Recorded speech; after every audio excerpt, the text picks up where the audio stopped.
أكبر الله أكبر الله أكبر الله أكبر ولله الحمد.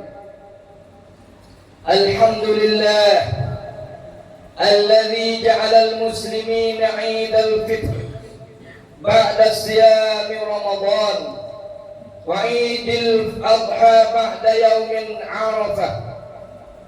أشهد أن لا إله إلا الله وحده لا شريك له له الملك وله الحمد وهو على كل شيء قدير. وأشهد أن سيدنا محمدا عبده ورسوله الشافع في المحشر. اللهم صل على سيدنا محمد وعلى آله وأصحابه الذي أذهب الله عنهم الرجس والطهر. أما بعد فيا عباد الله اتقوا الله حق تقاته ولا تموتن إلا وأنتم مسلمون. Alhamdulillah, segala puji bagi Allah Subhanahu wa taala. Kerana di pagi hari yang mulia ini diberikan Tuhan peluang yang sangat besar kepada kita, yaitu dapat mengerjakan solat Idul Fitri dan berhari raya pada tahun ini dalam suasana lebih harmoni dan damai bersama-sama ratusan juta umat Islam di seluruh dunia. Dan alhamdulillah, kita juga ikut bersyukur kerana kita telah berpuasa sebulan penuh serta melatihkan hukum diri kita menjadi seorang hamba Allah yang benar-benar taat. Kita lawan, kita kontrol, kita kawal nafsu kita sehingga ia menjadi patuh dan taat kepada kita. Di samping itu, semua kita juga ikut bersyukur kerana Allah Subhanahu wa taala telah memberi nikmat yang sangat besar. Nikmat yang sangat besar ini untuk kita sama-sama mengkaji, kita bermuhasabah, kita mari cek diri kita setelah kita berpuasa selama sebulan dengan jaya dan sempurna.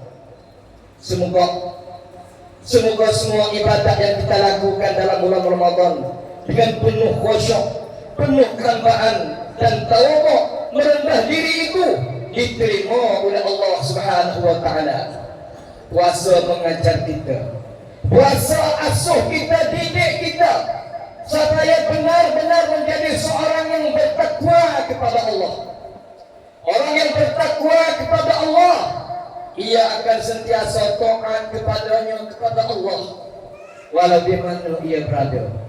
Walau di mana orang yang bertakwa kepada Allah berada, tidak kira di mana, sama ada ia berada di dalam ceruk, dalam gelap, pagi, petang, siang, malam, di rumah atau di luar rumah, kita akan tetap merasa bahawa Allah bersama kita. Dia sedang memerhati dan melihat gerak-geri kita. Mudah-mudahan ibadat puasa yang kita amalkan selama sebulan itu bukan sahaja membuatkan kita lapar dan dahaga, penat dan letih, tetapi yang lebih penting, yang lebih utama dari itu semua, bahkan bahawa yang terkandung dalam puasa itu mengandung hikmah-hikmah lain, faedah-faedah yang lain yang sangat penting. Kalaulah puasa itu hanya terasa lapar dan dahaga saja, itu hanya menjadi puasa kulit namanya. Sedang hadirin hadirat yang diikuti bersama-sama berhari raya pada hari ini, di antara hikmah, di antara faedah kita puasa yang banyak terdapat dalam amalan berpuasa ini ialah betapa susahnya, betapa menderitanya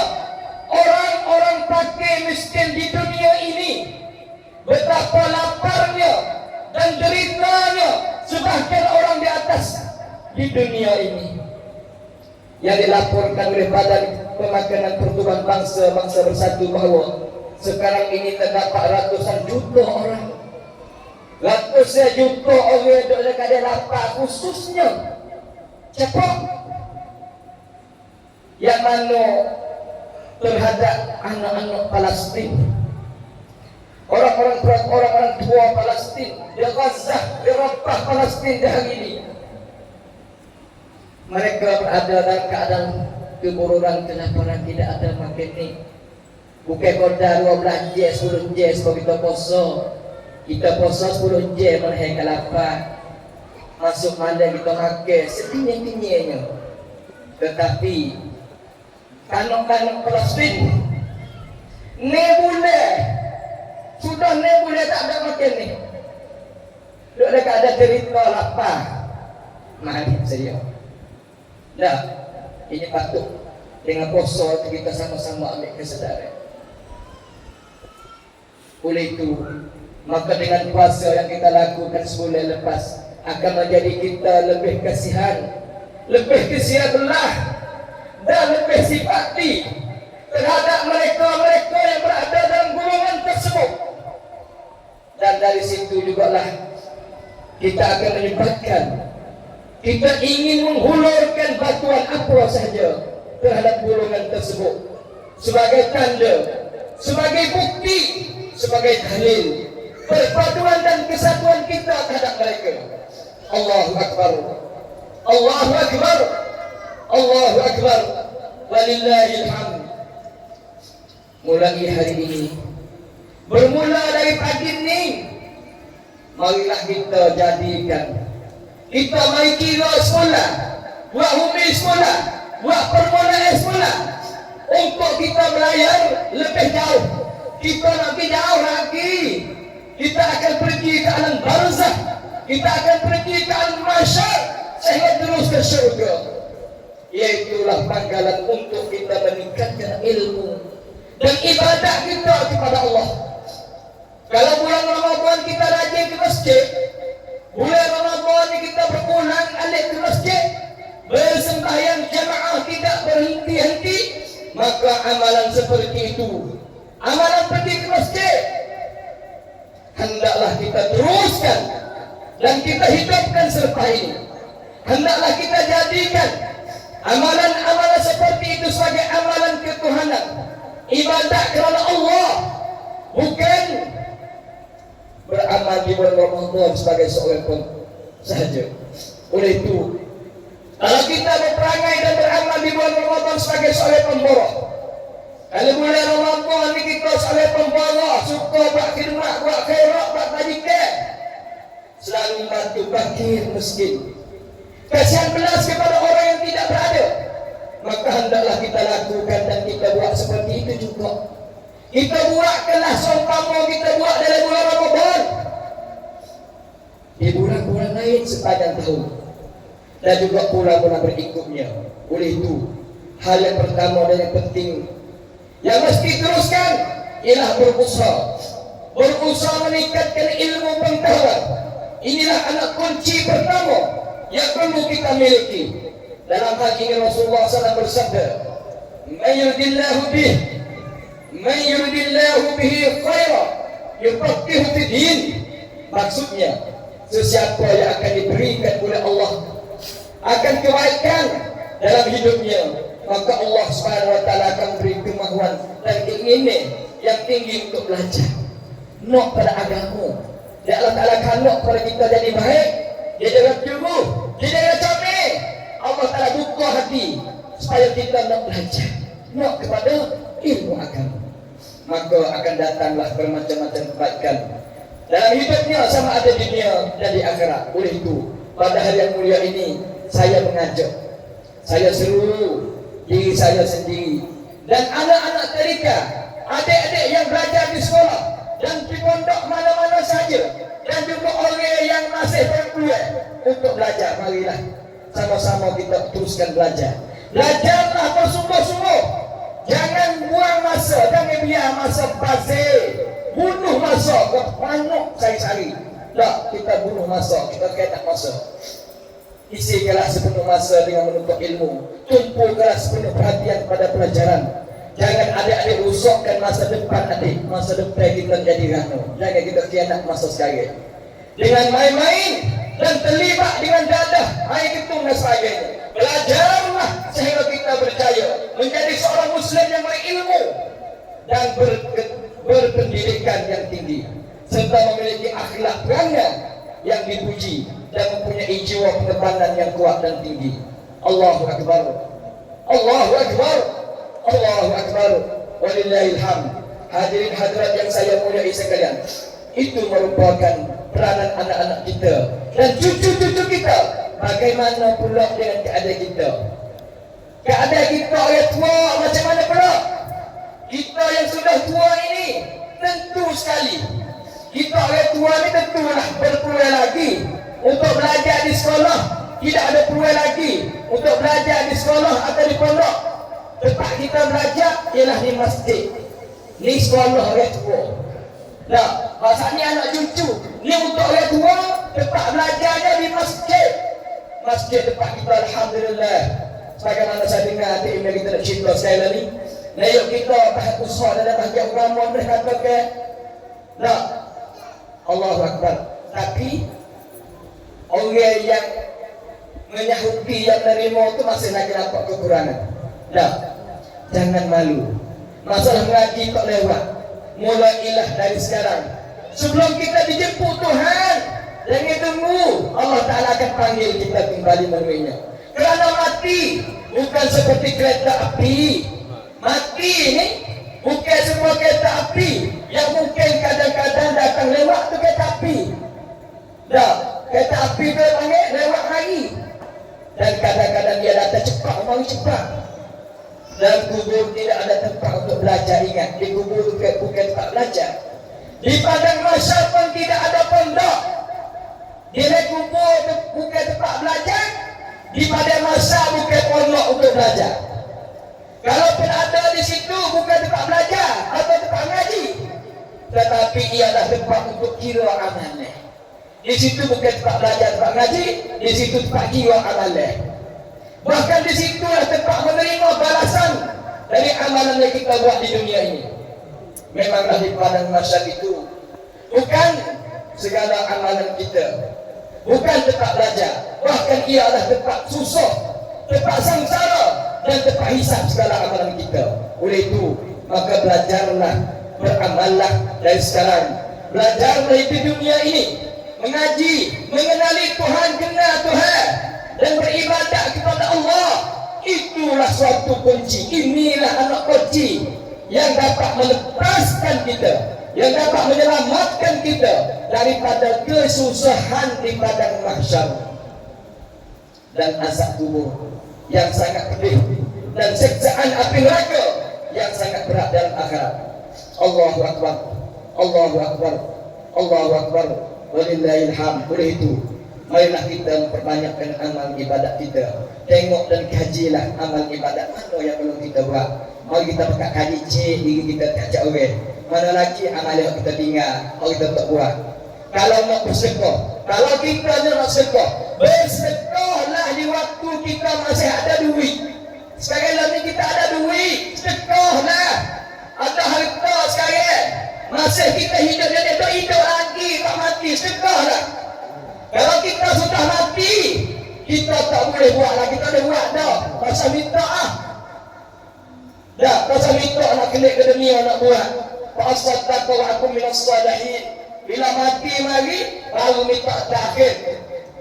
Tak minta Allah Ta'ala tangguh sikit lagi. Aku nak sedekah, aku nak buat amal yang soleh. Wala yu'akhiru firallahu apa ni? Nafsan ajaluha. Tak terakhir. Nah, tetapi pahalanya tidak sama dengan pahala yang kita bersedekah sendiri. Jangan harap. Nah, pahala orang buat waktu kita mati dengan pahala kita buat lagi masa kita hidup tak sama. Tak sama semasa kita hidup di dunia ini. Allahu Akbar, Allahu Akbar, Allahu Akbar, walillahil hamd. Selain dari apa yang saya sebut tadi, Mari kita tengok pula tentang hubungan silaturahim, hubungan tali persaudaraan, kasih sayang persaudaraan sesama kita. Islam ingin melihat bahawa anak beranak tidak ada yang berbalah. Anak beranak jangan berbalah. Jiran-jiran tetangga juga tidak berselisih pihak. Kawan sekampung. Tak, kita hidup dari kampung sama-sama. Jangan ada tak tegur. Tak, jangan ada kita tak tegur. Dan juga yang berbalah kerana buat berebut harta. Tak ada yang berbalah kerana berebut pangkat.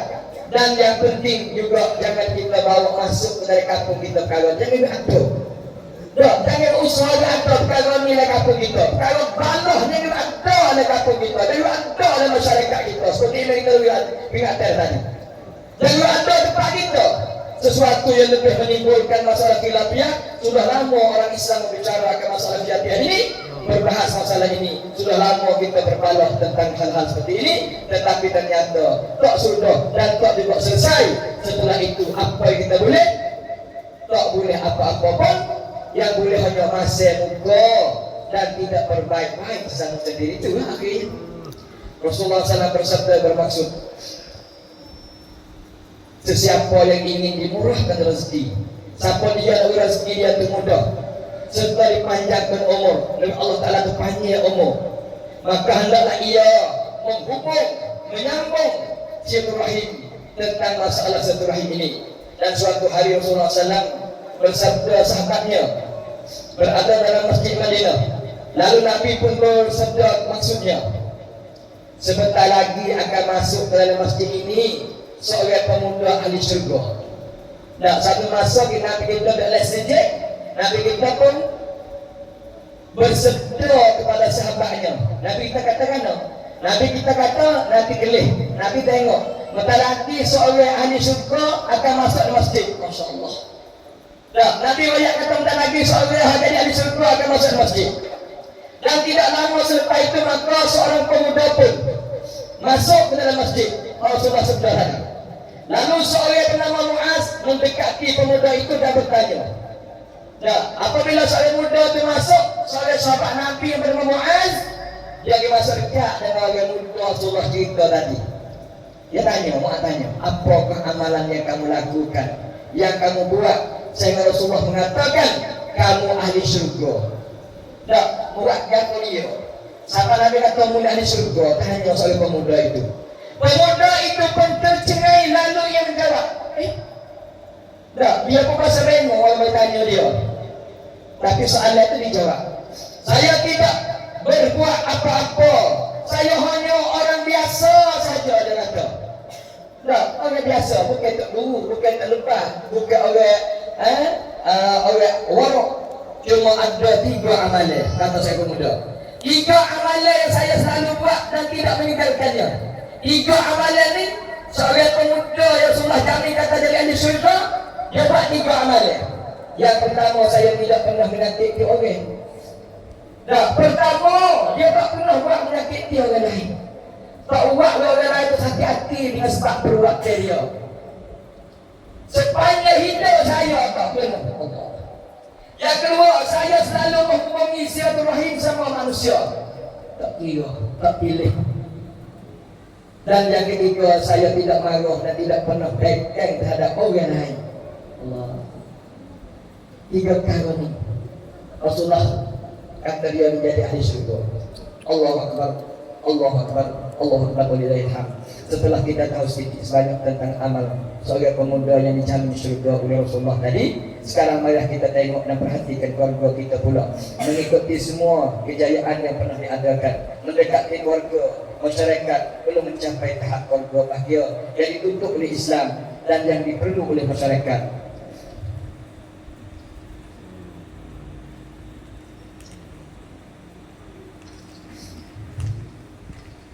Oleh itu, maka adalah menjadi kewajiban kita bersama untuk berusaha supaya rumah tangga kita berada dalam kerajaan Allah.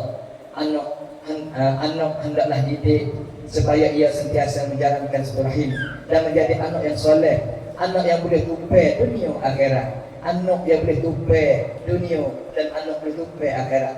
Kena batas dan waspada. Kalau ada silap salah perangai, dan pelaku anak-anak kita yang tidak mencerminkan Islam, maka kita sebagai bapa yang menyalahkan orang lain.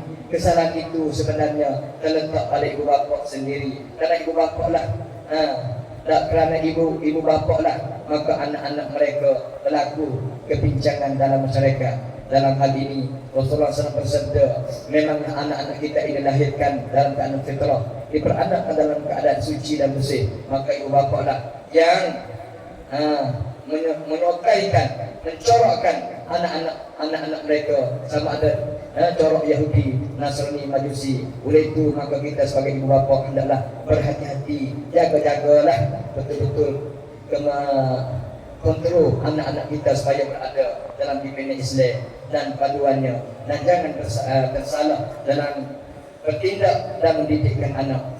Sekali tersilap dalam penjagaan kita anak-anak kita, maka kita sebagai ibu bapa akan merana sepanjang masa dan tidak boleh berpatah balik lagi. Oleh itu saya menyeru kepada semua ibu bapa supaya berfikir dan merenung semasak-masaknya. Barakallahu li wa lakum fil Qur'anil azim wa nafa'ani wa iyyakum bima fihi minal ayati wal hakim wa taqabbala minni wa minkum tilawatahu innahu was-sami'ul alim. Astaghfirullahal azim li wa lakum wa li sa'il muslimin wal muslimat wal mu'minin wal mu'minat wastaghfiruhu ya fawzal mustaghfirin wa ya najjatat taibin.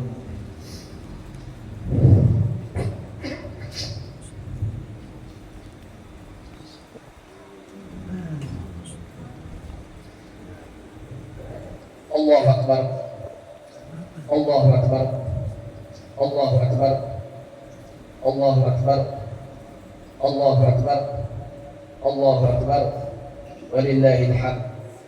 Alhamdulillahilladzi arsala rasulahu bil huda wa dinil haqq liyuzhirahu 'ala ad-din kullihi walau karihal musyrikun.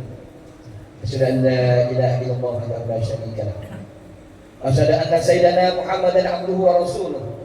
Allahumma salli wa sallim wa barik ala habibina wa syafi'ina wa qudwatina sayyidina Muhammad imamil muttaqin wa qaidil du'ail mujahidin wa ala ashabihi wa man sar bi hadi wa jahada jihadi ila yaumiddin. Amma ba'd. Wa ya ibadallah usikum ya taqwallah wa ta'atihi wa qad fazal muttaqun.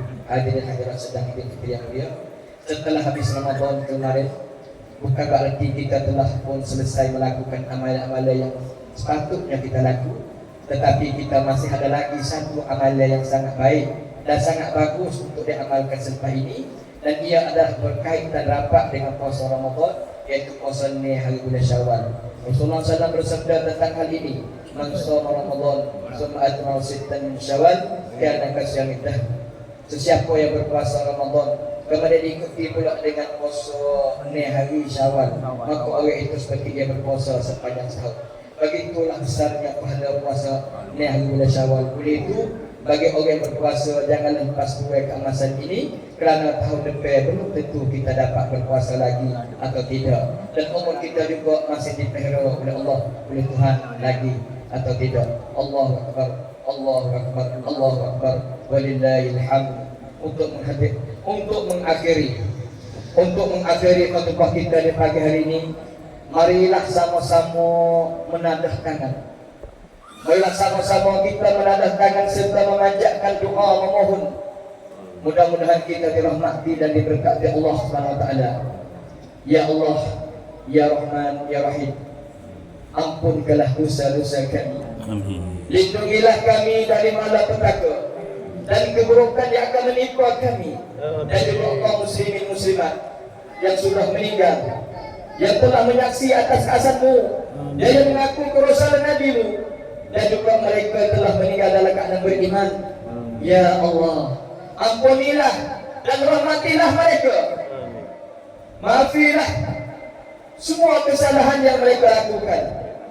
Muliakanlah tempat tinggal mereka, luaskanlah tempat kediaman mereka, bersihkanlah dari berbagai dosa dan kesalahan mereka. Balaskanlah semua kebaikan yang mereka lakukan dengan kebaikan dan keampunan-Mu, ya Allah. Ya Allah, Ya Rahim, kami bersyukur kepada-Mu kerana masih memanjangkan umur kami sehingga kami dapat melakukan ibadat puasa dan berhari raya pada hari ini. dengan penuh harapan, Ya Allah, panjangkanlah umur kami supaya kami dapat melakukan ibadah puasa lagi pada tahun hadapan. Kami yakin bahawa hidup dan mati kami adalah milik-Mu, Ya Allah. Padahal sudah ramai ibu bapa kami, keluarga kami, teman-teman kami yang telah mati tak dapat berpuasa dan berhari raya. Ya Allah, Ya Rahman, dosa-dosa kami yang sangat banyak. Banyak maksiat yang kami buat dan kami lakukan, sama ada dengan sengaja atau tidak sengaja. Oleh itu, ampunilah kami. Kalau Engkau, Ya Allah, tidak memberikan ampunan, nasib kami termasuk dalam golongan orang-orang yang paling rugi. Ampunilah dosa-dosa kami, Ya Allah. Ampunilah dosa-dosa dua ibu bapa kami, Ya Allah. Ampunkanlah dosa-dosa keluarga kami, Ya Allah. Ya Allah, Ya Dzal Jalali wal Ikram, jadikanlah masyarakat kampung kami ini, Ya Allah. Jadikanlah masyarakat kampung kami ini, Ya Allah, masyarakat yang bersatu, masyarakat yang berpadu, mudah ajak untuk berbuat kebajikan, mudah ajak berbuat kebaikan. Tidak ada yang bermalah sesama sendiri. Tidak ada dalam kampung kita ini orang yang bermalah dengan jiran-jiran dan kawan-kawan sekampung, Ya Allah. Kami tahu sekiranya kami berpecah belah sesama sendiri, bala Allah Ta'ala akan turun ke atas kami. Kami sangat sayang, Ya Allah, kepada kampung kami, Ya Allah. Sangat sayang kepada masyarakat kampung kami, Ya Allah. Lembutkanlah hati kami dan pergaulan kami, Ya Allah, Ya Aziz, Ya Ghaffar. Ramai anak muda-mudi kami telah pergi jauh, memang dari garisan agamamu. Mereka tidak peduli lagi halal haram dan batasan agama. Oleh itu, betulkanlah perjalanan hidup mereka, Ya Allah, sebelum mereka melakukan kejahatan dan dosa besar, Ya Allah. Ya Allah, Ya Rahman, jadikanlah pemuda kami orang yang benci kepada segala dosa, benci kepada judi, Ya Allah, benci kepada dadah, benci kepada ketum, Ya Allah. Kerana kami tahu dan kami sedar bahawa anak-anak kami terlibat dengan benda-benda tersebut, susah untuk kami kembalikan mereka ke jalan yang baik, Ya Allah. Ya Allah, jalan yang diredai-Mu, Ya Allah. Ya Allah, jadikanlah mata hati pemuda kami sebagai orang yang dapat membeza antara halal dan haram, dan antara baik dan bukan buruk. Ya Allah, jadikanlah pemuda-pemuda remaja kami sebagai pemuda yang berimarah kepada masjid, suka masjid dan buat ibadah dan juga beramalan. Ya Allah, Ya Qadir, Ya Alim, tengoklah wanita-wanita kami dan perhatikanlah anak dara kami. Ramai wanita kami sudah tidak ada pendirian, mudah tertipu dan mudah tergoda oleh sesiapa saja. Mereka rela diri mereka tergoda, dicemari dan dikotori. Mereka boleh melakukan dan buat apa saja asalkan dapat duit, kesenangan dan kemewahan. Sebenarnya maruah diri seorang perempuan itu sangat mahal. Harga momok kedudukan diri perempuan sangat mahal dan sangat berharga. Bahkan mereka hendaklah sentiasa menjaga kehormatan diri mereka. Itulah kemuliaan kemuliaan seorang perempuan yang perlu kita jaga semasa hidup di dunia ini. Ya Allah, Ya Qadir, Ya Rahim, Ya Ghafur, sekiranya kami ini pernah menzalimi orang, ampunilah kami. Kalau kami pernah melakukan hati orang, melukakan hati orang, ampunilah kami. Kalau kami tidak mendidik anak-anak kami ke jalan yang diredai-Mu, Ya Allah, ampunilah kami. Kalau kami pernah menyakiti hati kedua ibu bapa kami dan tidak menjaga mereka setelah mereka tua, ampunilah kami, Ya Rabbal Alamin. Ya Allah, Ya Rahim, ampunilah dosa-dosa kami. Ya Allah, satukanlah hati-hati kami, Ya Allah. Jauhkanlah kami dari sifat-sifat yang boleh merusak hubungan silaturahim di antara kami. Bukakanlah hati kami dengan takwa dan sinarilah jiwa kami dengan cahaya syurga-Mu, Ya Allah. Ya Allah, Ya Rabbal Alamin. Ya Allah, Ya Rahim, janganlah Kau cabut nyawa kami.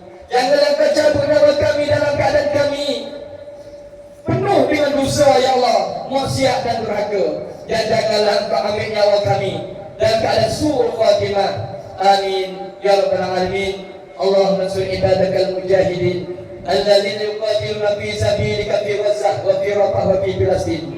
اللهم انصر عبادك المجاهدين الذين يقاتلون في سبيلك في غزة وفي رفح في فلسطين. اللهم انصر عبادك المجاهدين الذين يقاتلون في سبيلك في غزة وفي رفح وفي فلسطين. اللهم احفظهم من كل سوء، اللهم احفظهم من كل سوء. اللهم اجعلنا ممن صام رمضان ايمانا واحتسابا، واجعلنا ممن قام رمضان ايمانا واحتسابا، واجعلنا ممن قام ليلة القدر ايمانا واحتسابا، واجعلنا ممن غفر له ما تقدم من ذنبه برحمتك يا ارحم الراحمين. اللهم اتق رقابنا، اللهم اتق رقابنا، واتق رقاب والدينا، واتق رقاب ازواجنا واولادنا وذرياتنا، واتق رقاب اجدادنا وجداتنا، واتق رقاب شيخنا واخواننا واخواتنا برحمتك يا ارحم الراحمين. ربنا ظلمنا انفسنا وان لم تغفر لنا وترحمنا لنكون من الخاسرين. ربنا اتنا في الدنيا حسنه وفي الآخرة حسنة وقنا عذاب النار. وصلى الله على سيدنا محمد وعلى آله وأصحابه وسلم، والحمد لله رب العالمين.